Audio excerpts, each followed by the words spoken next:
এবার ইরান ইসরায়েলের যুদ্ধে যুক্তরাষ্ট্রের বিরুদ্ধে কঠোর সিদ্ধান্ত নেওয়ার ঘোষণা দিয়েছেন মার্কিন সিনেটর বার্নি স্যান্ডার্স। বলা হয়েছে, কংগ্রেসের স্পষ্ট অনুমতি ছাড়া ইরানের বিরুদ্ধে যুক্তরাষ্ট্র যেন কোনো সামরিক অভিযান চালাতে না পারে।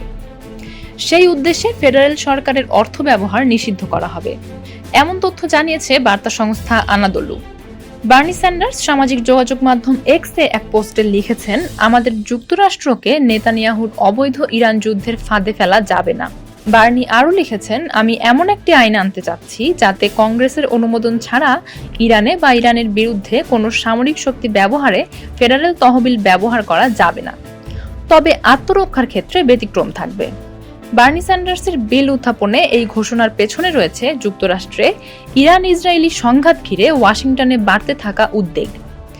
এর আগে তিনি নেতানিয়াহুর একতরফা ইরান হামলার নিন্দা জানিয়ে সাবধান করে বলেছেন, এতে করে পুরো অঞ্চলে বড় যুদ্ধ শুরু হয়ে যেতে পারে। গাজা উপত্যকায় ইসরায়েলের সামরিক নীতির কঠোর সমালোচকও সিনেটর বার্নি স্যান্ডার্স।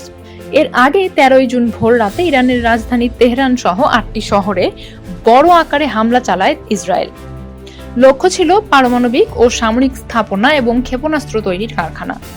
এতে ইরানের জ্যেষ্ঠ সামরিক কর্মকর্তা ও পরমাণু বিজ্ঞানীরা নিহত হন। সে রাতেই ইরানও ইসরায়েলে পাল্টা হামলা চালায়, প্রথমে প্রায় 100 ড্রোন ছোড়ে এবং পরে ক্ষেপণাস্ত্র হামলা চালায়।